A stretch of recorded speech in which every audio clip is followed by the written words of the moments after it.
What's going on, guys? John out here with you. It is June 25th, 2021. It's been a while since I did one of these, and I wanted to try to hit up some sports topics here. So, we're going to talk about the NBA playoffs, the NBA coaching carousel, the Stanley Cup playoffs, some local stuff, and maybe some extra things at the end here. So, at the very beginning of all this, I want to get into the NBA playoffs and some things that have surprised me and some things that I've seen and some teams that I think that we should be talking about. We'll be talking about now, but we weren't talking about before. So, with the Atlanta Hawks, it was really interesting to me, right? At the beginning of the year, at the very beginning of the NBA season, it was Lloyd Pierce at the coaching helm for the Atlanta Hawks. And stop me, but if at one time you had all the talent on this roster, so let's list some names. Between Trae Young, Clint Capella, John Collins, Kevin Huerter, Rajon Rondo, Lou Williams, and the list goes on. And you're thinking, my goodness, if at all at one time, or if not at the trade deadline, this team should be a lot better than it actually is. And before they got rid of Lloyd Pierce and put Nate McMillan in that seat, the Atlanta Hawks were dead in the water. They had nothing. Despite all of that talent, they could have been a top 5 pick in the NBA, and now they're in the Eastern Conference Finals, up 1-0 on the Milwaukee Bucks currently right now. So, what it says to me, not only people are probably doing a 180 on Trae Young and Clint Capella and John Collins or DeAndre Hunter, guys like that, but Nate McMillan has done one hell of a coaching job. And yes, Grant Hill, if you played NBA 2K21, always mentioned he's a minority owner of the Atlanta Hawks, but there was so much talent there, and yet things were not getting done. But as it stands right now, the Atlanta Hawks are in the Final Four of this NBA playoffs, and they look to be one of the best teams in the league. And there's a lot of talent on that team going forward. What it says to me, Nate McMillan has done one hell of a job. He's always been a fantastic coach. And we'll get to it here, but the Indiana Pacers are going to forever regret letting him go. And this is probably the best team Nate McMillan has ever had in terms of coaching, except for probably when he was on that Seattle Supersonics team when he was playing with Sean Kemp and Gary Payton. So there's a lot of things to think about there. And it's just interesting because, again, that team was dead in the water, and it seems to be that no one talks about that team from the beginning of the year, and now they keep thinking about underdog this and underdog that, but the Atlanta Hawks seem to be one of the best teams in the league right now, and not a lot of people are talking about them, and they very well might find themselves into the NBA Finals if the Milwaukee Bucks don't seem to get it done. On the Bucks side, you can look at it however you want to. In Game 1, yeah, Chris Middleton did not play well, and Giannis and some of those guys are still shooting too many threes. I get it. But when I looked at that Nets series especially, yes, they did finish off the Nets in 7, despite some unreal Game 5 and unreal Game 7 performances from Kevin Durant, and if his shoe size was probably one size smaller, he could hit one of the greatest shots in Game 7 history to finish off the Bucks team. But what really bothers me when I look at it is Coach Mike Budenholzer. I don't think he's capable of making some of those adjustments, and I feel like they just escape by the skin of their teeth in order to get past the Brooklyn Nets. I mean, it's so many threes. You have Giannis in there. He's supposed to be one of the best defensive players in the league, but yet he's never guarding Kevin Durant. That was always very interesting. And yes, Chris Middleton can be hot and cold. I get it. But at the same time, you can't put him on the same level as Giannis Antetokounmpo. You can't do it. Giannis has to be able to lead that team, and he's got to be able to take as much time as he wants to from the free throw line, apparently, as the Brooklyn Nets fans were counting it down in order to try to make some of those free throws, but granted, I don't know how much that's been helping him. But with Mike Budenholzer, I feel like even though they got past that series against the Nets in 7, he's kind of been holding that team back. And if he didn't get the job done there, they probably would have been completely screwed, and I think his ass would have been grass, honestly. I think he would have been gone. I don't know how you all feel about that. Let me know. Facebook.com/TBUGunslinger, Twitter @JohnReinott. But it seems to me like he's barely holding on to his job. And if he didn't get past the Nets team there, he would have been gone. So between the Atlanta Hawks and the Milwaukee Bucks, who do you have? Who do you have tonight? Are the Bucks going to even up the series? On the other side of the bracket, we have something that we haven't seen in a long time in the Western Conference Finals, and some teams in that we haven't seen in a long time. Granted, yes, the Denver Nuggets could have still been there if Jamal Murray never got injured, and Nikola Jokic actually played like the MVP, but it didn't happen, right? But you have the Phoenix Suns. And again, we talk about it, especially from last year. Look at what Chris Paul did with the Oklahoma City Thunder, and now look at what he's doing with the Phoenix Suns. He seems to be that missing piece, the straw that stirs the drink, to help the Phoenix Suns get to that level. Yes, I know he's coming back from COVID protocol, but you look at a couple of the series prior and what they've done throughout the regular season, the Phoenix Suns especially, unless you're talking about that bubble play, they have not been the greatest team on earth, right? Their draft picks have not been good. Between, Dragan Bender, Josh Jackson, and all on the Pistons and all that stuff, they haven't had good picks. They kind of got lucky there with Devin Booker, but they didn't miss on DeAndre Ayton. And boy, does it seem like Chris Paul to DeAndre Ayton. That experiment is working very well, and that's what those guys needed to get over the hump. And on the other side of the things, I know we talked about it and made fun of Donald Sterling from years and years ago, right? But now with Steve Ballmer, the Microsoft exec that's been there for a few years, it kind of seems like the Los Angeles Clippers are taking another step toward respectability to actually being something. And yes, Kawhi Leonard's not there anymore, and that makes my heart very sad because I think he's one of the best players in the NBA as far as a two-way player and all of that, getting the job done. He's absolutely incredible, but he's not there. But yet, this is a job right now and a step for Paul George to get rid of some of those naysayers. Get rid of some of those guys that say that he can't perform in the clutch. And instead of being playoff P, it's pandemic P. All that stuff can be thrown out the window right now. If he gets past the Phoenix Suns and gets the Los Angeles Clippers in the NBA Finals, I don't want to hear any of that stuff anymore. Right now, it's currently 2-1 because the Los Angeles Clippers have taken their customary 0-2, and now they're trying to come back again. Yes, it's going to be much harder with Kawhi Leonard sitting up in the MVP boxes up there. But you know what? Maybe Kawhi Leonard doesn't come back at all because you want to try to keep him healthy and stuff for next season. But this is a huge opportunity for Paul George. And you know who else this is a huge opportunity for? And someone that I need to express my deepest sorry, condolences, and thanks for. Tyronn Lue. Yes, I said it. He is doing an excellent job as far as coaching adjustments and all that, getting the job done. Because, boy, doesn't it seem like this Los Angeles Clippers team is better prepared every single game going forward, that he's making the adjustments. And you can make the argument within the first 3 games of the series that the Los Angeles Clippers have been there every single step of the way, with not losing by 2, or Paul George in the next game missing the 2 free throws and then giving up that alley-oop to DeAndre in there. They could have been right there. They could have gotten all 3 of those games. But Tyronn Lue has definitely made himself into being one of the better coaches in the NBA. I'm not going to sit here and say all the stuff like they say on PTI and all that, saying he's a top 5 coach and all that. I'm not going to go that far. But he's certainly now making a name for himself. He's not one of those guys that you can put in passing and say he's just a middle-of-the-road 15 to 18 level coach in terms of talent. He is probably in the top 10 now and moving toward going up. And his resume is continuing to go up because he's making adjustments. And that team looks very good.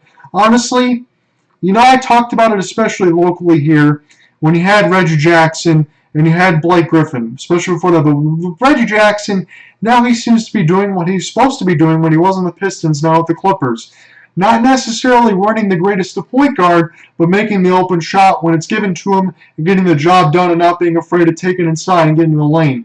He's doing that. All the role players between Marcus Morris Sr., Patrick Beverly, they're all getting the job done, and I'll throw Luke Kennard in there once in a while, which pains me to say because I don't really think much of him, but if you leave a guy open for 3, when he got talent there, he's going to knock down the shots. But Tyronn Lue's getting the job done there.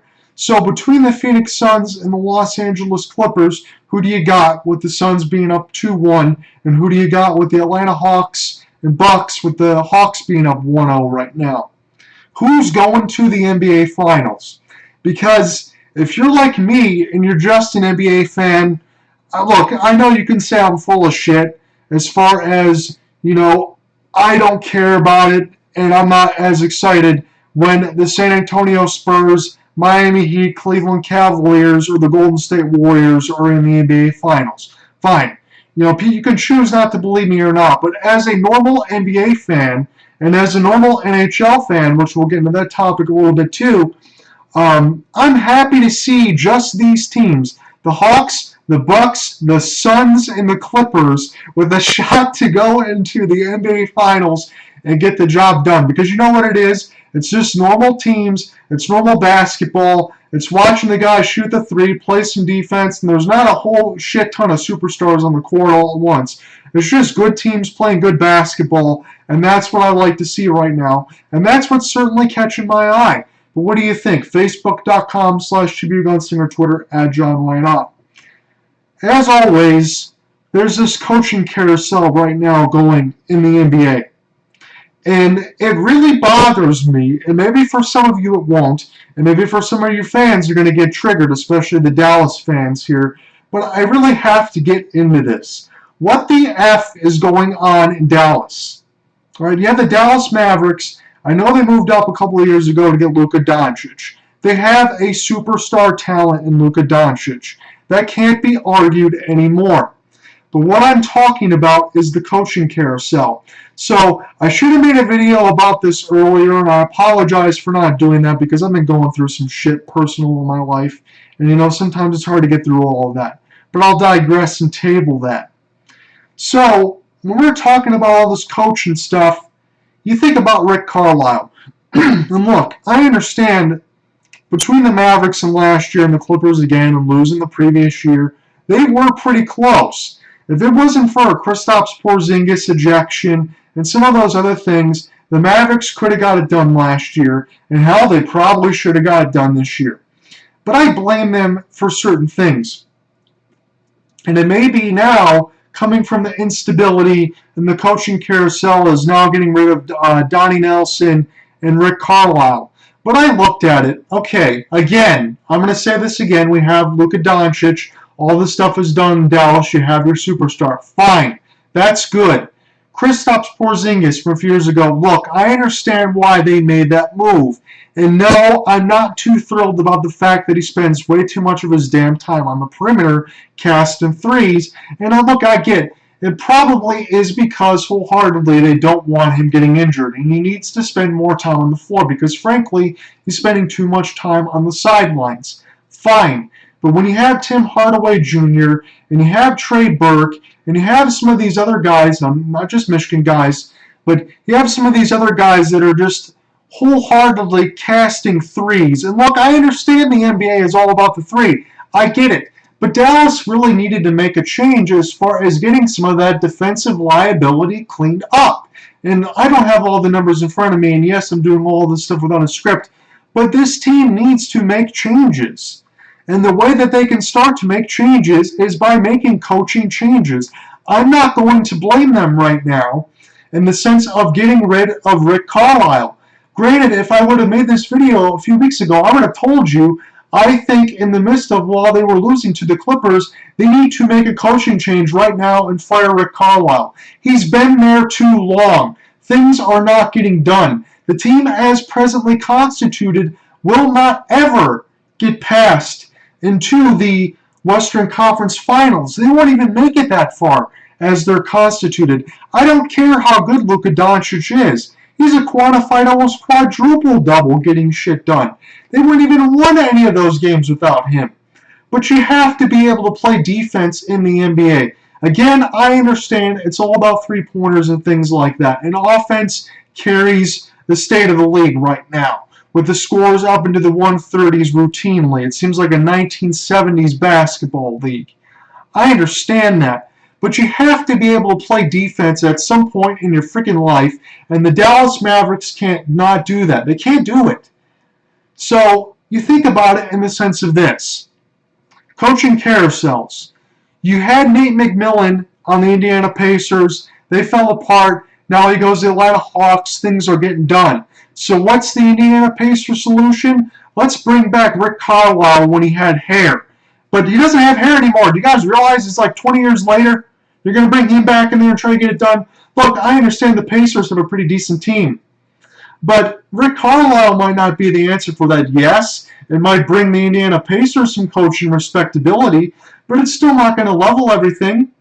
When you're looking at the Dallas Mavericks side is that we're talking about, Rick Carlisle's gone. He makes the ringing endorsement for Jason Kidd, and I'm thinking, oh boy.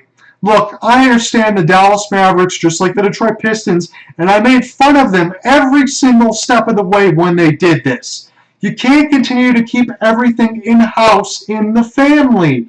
You can't continue to just retire banners of Bon Jovi and all that stuff at the Palace, and then Chauncey, and then Ben Wallace, and the janitor, and all these other things. Even though Ben Wallace deserved to be retired, all these other things were always about bringing the band back together and doing all that stuff. And boy, it certainly seems like they're doing that in Dallas again. Jason Kidd, really?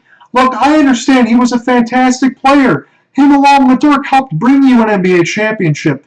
And if you want to go all the way back to the DUIs and the stuff as a player, with the problems with Jason Kidd, that's fine. Maybe you can cast some of that aside, but you certainly can't cast aside the in-office troubles and the domestic violence and all that shit going on. Jason Kidd's got a lot on his plate. And just because you have Mark Cuban there, and Dirk Nowitzki there, and Michael Finley, you want to bring the band back together and bring Jason Kidd because you're so wholeheartedly drunk on what the offense could be with Luka Doncic and Jason Kidd. I understand it's all about being happy to keep Luka Doncic there. I get it. That's what you want. You want to make him happy, and you want to make the offense hum. But the offense was never the problem with the Dallas Mavericks. It was never the problem. And Jason Kidd, when he was in Milwaukee, was in Brooklyn, and now in Dallas, certainly doesn't have a very good coaching record. It's below 500. He's just belligerent troubles here, and it doesn't seem like a very good thing. But for the Dallas Mavericks, you want to keep everything in-house. I understand it's all part of a family, but good luck with all that bullshit, because I honestly feel like it's not going to work out. The only way you can change my mind, you have to do this. I don't care what the contracts, salaries, and everything else says. I know maybe you can't move on from Tim Hardaway Jr. because I believe he's still got another year in there or so, or Kristaps as well. But you got to move on at some point from Tim Hardaway Jr. You got to move on from Kristaps. You got Luka. Honestly, in my thought, you might not want to hear about it, but Luka's still like 21, 22 years old. I think he's 20, 21 years old. You might be best right now, as much as it pains me to say, and for some of you fans to hear, tank for a few years. You got Luka Doncic. If you rip the Band-Aid off right now and you get the stuff done, by the time you're good, Luka Doncic is still 24, 25 years old, and you can be competing for stuff for a long time, because as presently constituted, as trying to get some of this coaching stuff done, it's not going to happen. I truly don't believe it's going to happen. And if I'm wrong, I will go on here and say I'm wrong and say Jason Kidd is better than sliced bread. I will do it if that happens. But as it remains to be seen, Dallas has plenty of problems with that roster. And yes, they needed to make coaching changes. But I don't know if Jason Kidd was the right answer. And look, I understand that maybe not the most preeminent coaching talent was out there. I know you got Chauncey Billups interviewing for that coaching vacancy for the Portland Trailblazers. And I believe in Portland's case, there was a reason why they didn't give Jason Kidd a second interview. But hey, that's just my opinion there. So what do you think? Facebook.com/TBUGunslinger, Twitter @JohnRyanot. What do you think about some of these coaching vacancies? Let me know how you feel about the Indiana Pacers and the Dallas Mavericks. And I want to end this basketball segment by doing this. So, hometown locally here, it has been a renaissance for Troy Weaver, the former Oklahoma City Thunder assistant GM, coming over in his first year with the Detroit Pistons, making some trades, blowing up the roster, releasing Blake Griffin, and getting 3 first-round picks, and Killian Hayes, Isaiah Stewart, and Saddiq Bey, and boy, can Saddiq Bey shoot it. And yes, I would like to see Killian Hayes play a little more before I make a verdict, because yes, he was, had the injury bug get bit by him a little bit. And Isaiah Stewart really seemed to come on, especially with the rebounds and all that stuff, to be able to play some defense and do the damn thing in the paint. which was really nice. But the Pistons had the draft lottery a few days ago, and you're thinking, maybe they'll get at least the top 6. Maybe they'll fall into the top 4. If they're lucky enough, maybe they can get in the top 3. But a number 1 pick is coming to the Motor City. And I can't tell you what that does for the Detroit Pistons. Because, look, I understand they were one of the worst teams in the league, especially even in the second half. But you could tell on that side between Killian Hayes, Sadiq Bey, Isaiah Stewart, Jeremy Grant, Wayne Ellington, whoever you want to throw in there, that they were trying to make some strides. And there is some hope for this team going forward because no longer are they trying to get into an 8th seed and just get destroyed or try to have some lucid dreams to get into the playoffs and just get whacked. It's not going to get done. And somehow Troy Weaver has convinced this, and look, I know Tom Gores has millions and millions of dollars. He's a smart businessman, but he doesn't know dick about running a basketball franchise. And somehow Troy Weaver found a way to have Tom Gores keep his hands off the entire thing, which has pretty much saved the Pistons. They brought them out of the bane of nothingness, and there's some light at the end of the tunnel here. And now possibly with Cade Cunningham, Jalen Suggs, Jonathan Kuminga, whoever you want to throw in there, because this draft certainly seems to be loaded. So this is the time for the Pistons to have a top pick, and they certainly have one. And look, I'm sick in the fucking head when I say this, but I'll say this to you. I know Troy Weaver's got to be looking at a lot of things, and certainly I have to believe that Cade Cunningham, as Adrian Wojnarowski has reported for ESPN, formerly the Yahoo beat writer, the basketball beat writing god, that Cade Cunningham's only working for one team. So logically, you would think next month, when this draft lottery, I believe, comes in the 27th or 28th of July, I will be watching. But we will see if Cade Cunningham comes to the Pistons, but likely, that's probably going to be what it is. But the reason why I say I'm sick in the head, I don't even mind if Troy Weaver's looking at shopping offers for that pick. Because you already have 3 first-round picks on the table looking. I'm not saying he should do it. I'm not saying he's going to do it. He's probably taking Cade Cunningham, and that's probably 100% the right decision. But he also wouldn't be doing his job if he wasn't going ahead and looking, trying to make some changes and seeing what he can get. Because obviously, if they offer you a king's ransom, then you got to be able to try to look at it and see what you think about it. Because Mike Valeni on 97.1 The Ticket brought up an interesting point. And I think a lot of you guys have already been sleeping on this dude because the 76ers are already out to lunch again, and Doc Rivers is seemingly part of all those collapses like he was with the Clippers a year prior. Ben Simmons, nobody wants him right now. It seems like they're going to cast him aside and then just lay his dumpster here. But Ben Simmons is a guy that can get you 16 points a night. He's also a guy that can get you double-digit rebounds, double-digit assists. No, he cannot shoot the ball at all. And yes, I understand there might be something in there between the years as far as Ben Simmons, because when the Summer League started and the early stuff started, he was casting threes, and no, he wasn't great at it, but he was willing to shoot when he was open. Something happened with Ben Simmons. But Mike Valeni here from The Ticket brought up a very interesting point. What would it take to get Ben Simmons to Detroit? And no, I don't think it would be the same problem as bringing in Reggie Jackson or bringing in Blake Griffin, because you're bringing in a 24-year-old that's already signed for 3 more years, that's already one of the best defenders in the league, that's already one of the better passers in the league, to a team that hasn't put a lot of money into their salary cap. They can afford to keep this guy. He's not a freaking reclamation project. He's already really good. So if you're bringing someone in here, you can afford to spend that money if you're the Pistons. And again, we always talk about it here in Detroit. How do you get those type of players here? You certainly don't get them here through free agency. You have to get them through drafts or trades because nobody wants to come to Detroit.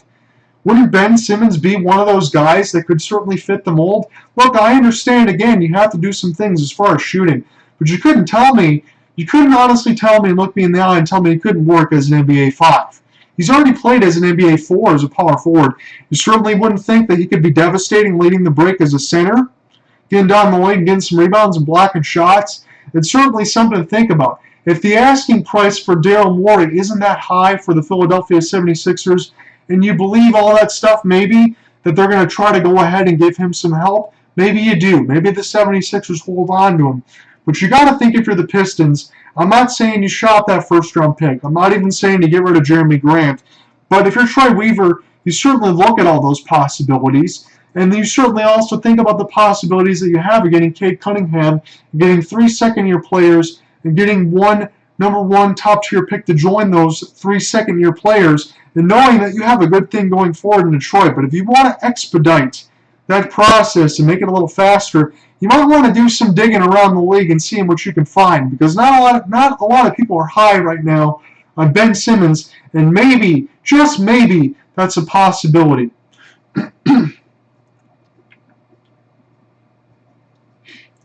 All right, I want to get into the next topic here before we start closing up shop. Getting into the next topic, it is the NHL playoffs. And aside of some local things here, me possibly being able to see the Stanley Cup if the Montreal Canadiens win, I got to keep some of my fandom aside for that, because Jeff Petrie, local boy, Orchard Lake St. Mary's, could be possible, but the Canadiens have to win 4 more games. But I got to say a few things here. I don't often talk about it. I mentioned it very briefly when the Las Vegas Golden Knights first came into existence through that draft night when they got Marc-Andre Fleury and all of that. And I said, boy, this is a playoff roster, and I'm going to pick them to make the Stanley Cup playoffs. No, I did not pick them to go any farther. I didn't think that they would make the finals, and they ultimately lost to the Washington Capitals in year 1. But they did make the playoffs, and I could have made a ton of money. But I'm glad I did not tell you guys to make bets, because I would have lost my freaking ass trying to make bets in this NHL playoffs, taking the Boston Bruins, and especially on the west side, thinking the Colorado Avalanche would get it done. I would have lost my ass, and you guys would have been pissed at me about losing all the money if you would have went ahead and tried to take some of my bets. But I need to talk about this here. So with the Vegas Golden Knights, look, I've been to T-Mobile, and I talk about it. It's a fantastic time. Everything in there is uniquely Vegas, and all that stuff is wonderfully well done. And it can only be done through something like that in Vegas. Gary Bettman made a no-brainer decision, one of the best things that he's done, to have a team in there in Vegas. And whether it was fair or unfair to have a team that stacked, Seattle's going to get a chance to do that here pretty shortly. It was when the Seattle Kraken, the Crackheads, join the league next year and make an even amount of teams again. But with Vegas, in year 5 here, you're talking about Mark Stone, Max Pacioretty, William Karlsson. You're bringing in, Shea Theodore, some of these other guys, just Alex Pietrangelo from the Blues going over there, winning the Cup going to the Vegas. They're going to be up against the cap big time. Marc-Andre Fleury up against the cap big time. This was their chance right now. Everyone tells you in that organization in year 5, this was their chance to get the job done, and they did not get the job done. And quite frankly, I felt like they got beat by the better team. And yes, I'm going to talk about it. The Montreal Canadiens, yes, they were down 3-1 to the Toronto Maple Leafs. And yes, that is probably the biggest choke job in the history of the earth. And I don't care about Jonathan Tavares. I hope that he gets better from his injury and all that. But with that injury aside, I don't care that he was gone. You still had William Nylander. You still had Austin Matthews. You still had Mitch Marner. Jack Campbell was definitely playing better. Jake Muzzin and some of those other guys. That was probably the best defensive core that they've had in a long time. And you blew a 3-1 lead if you're the Toronto Maple Leafs. But on the other side of it, if you're the Montreal Canadiens and you look at Cole Caulfield, holy crap did they get that one right. Holy crap did they get it right when they got Nick Suzuki. Definitely another young talent that has a crap ton of speed getting down the lane. When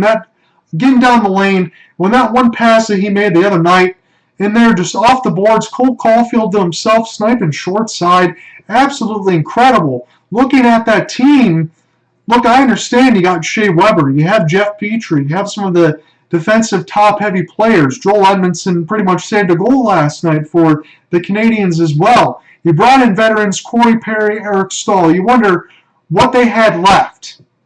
But they certainly seem to have a lot left. And the way that they play, and the way that Carey Price has definitely stepped up, he's gotten to that level that everyone always expected him to, being paid as a top-tier goalie. He certainly lived up to it. That trapping style that the Montreal Canadiens, I almost said Edmonton Oilers, my God, that the Montreal Canadiens are living up to certainly is living up to the billing, because you talked about it, especially in that series. I think Vegas at one point, I don't know if I went through the rest of the night because I don't know if Vegas scored a power play goal. I didn't get a chance to see the whole entire game. But there was one point where the Vegas Golden Knights went 0-15 on a power play. And this is a team that had Mark Stone, William Karlsson, and Theodore, and Pietrangelo, and Mark Stone. And being able to shut them down certainly seems like the Canadiens and all assets, whether or not you want to call those guys superstars or superstars in the making, between Phil Danault winning a million faceoffs and all that stuff getting done, that defensive style, guys stepping up big time, they were able to get the job done. And quite frankly, yes, there were some high sticks that were missed against Corey Perry and some of the stuff on the Montreal Canadiens. It certainly seemed like at times, if you want to talk about it, the refs didn't do their job, and it certainly seems like things were slanted toward the Golden Knights. But Montreal has stepped up above and beyond to get that job done, and now they are in the Stanley Cup Final. And the two best words, Game 7 in all of sports, are going to be happening tonight between the New York Islanders and the Tampa Bay Lightning. And I've done enough doubting as far as the Montreal Canadiens. I've done enough doubting. Whether or not it comes to be the Islanders or the Lightning tonight, there's no way I can cast them aside anymore. I can't do it. I don't care who they end up playing. Yes, I would love to see, as a hockey purist, as someone that we talked about in the previous segment with the NBA, talking about the Hawks, the Bucks, the Suns, and the Clippers. Now you have a chance for the Islanders and the Canadiens to meet up. This could be the last time Nassau Coliseum, the Islanders are going to be playing in their new building, that the Islanders and Canadiens, they're going to get that rivalry, something going on in the Stanley Cup. There's some kind of history, original 6 team in the Montreal Canadiens. Get that stuff done where it could be a very electric atmosphere in Nassau, a very electric atmosphere in the Bell Center, even though they can only have about 5,000 people there, which sucks. I wish that they could max it out there for the Stanley Cup Final, but again, things are different in Canada than it is in the United States. And quite frankly, with all these mass restrictions, I don't want to get all that stuff there being lifted. Still kind of concerned about all that stuff. So that's just my opinion, but it kind of sucks that all those guys and all those fans out there can't live it out there in the Bell Center. But still, it's going to be one hell of an atmosphere. I hope we can see Islanders and Canadiens there just to get it done and see what it would be like, because it'd be something. And honestly, for the Islanders, it's something because you're going through the Pittsburgh Penguins, you're getting this stuff done with the Boston Bruins, and you have a chance to finish off the Tampa Bay Lightning. You know, it started off with me a couple of years ago with Barry Trotz and the Washington Capitals getting the job done against the Golden Knights and finishing it off and getting Ovechkin the first cup, Backstrom, Oshie, all of that stuff. It was absolutely wonderful. It brought a tear to my eye because Alex Ovechkin, until he retires, will always be one of my favorite players in the NHL, bar none. Just love the way the guy plays. I hope he could break all of Gretzky's records, but remains to be seen with the lockout and injuries and things like that. You never know what's going to happen. But my point being, Barry Trotz now with the New York Islanders, man, it seems like the Capitals really screwed the pooch there and letting that guy go.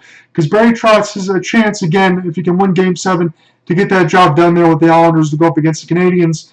And they've already gone through the gauntlet. To get all that stuff done. Montreal, yes, has had a little bit of an easier road, but you can't say too much easier because they were down 3-1. They put themselves back against the wall. But what I'm saying to you, going between the Pittsburgh Penguins, the Boston Bruins, and now possibly the Tampa Bay Lightning, whether or not many people are still picking Tampa to get the job done here in Game 7. We don't know about the status of Nikita Kucherov, whether or not he's playing. But with the Islanders and Anders Lee and Matt Barzal and Anthony Beauvillier scoring one of the biggest goals and off just a tremendous gaff there from the Tampa Bay Lightning off of a D-to-D play, that team is loaded and that team is playing very well. Granted, it's probably not the same superhero story that the Montreal Canadiens are, but it's definitely something worth talking about. And hopefully Game 7 will live up to its billing, as I imagine all of this NHL playoffs has been. And honestly, all of the NBA playoffs have been. These games have been good. But I want to know what you think. Who's your pick to win Game 7 tonight, and who's your pick to win the Stanley Cup Final? Are you going to take the Montreal Canadiens, or are you going to take the Tampa Bay Lightning and the winner between the Lightning and the Islanders? What do you think? Facebook.com/TBUGunslinger, Twitter @JohnReinott. As always, it's good to talk to you. This is June 25th, 2021. I'm going to sign off here in a little bit, and then probably catch up with you sometime next week because I want to get back into the routine here and do this stuff a little bit more. I've obviously been walking and working out and doing all that stuff. I obviously can't do much of that now outside because it's going to rain pretty much the entire week and have torrential storms here in Michigan.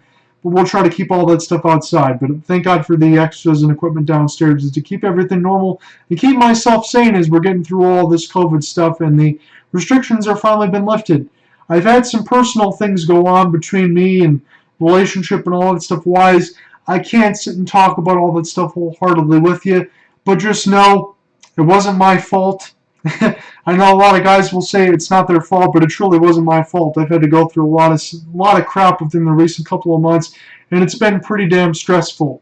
But I want to try to make the most of this summer and get that stuff done. Not only just through finding work and all that stuff, but repairing all of those personal relationships and getting myself back to the point where I feel comfortable being with the one I love and also feel comfortable, going forward in the workforce and doing all that stuff because self-health, mental health is very important, and I know we don't always talk about all that stuff all the time, but it really is, especially through all that stuff. But now with all these things being lifted, be careful, be safe out there, but also enjoy everything in the summer because, to be honest with you guys, we don't know what's going to happen in the fall with all these other variants. So take care of yourself, enjoy yourself, do everything you can right now, and I'll catch up with you soon. I promise. Take care, everybody. Peace.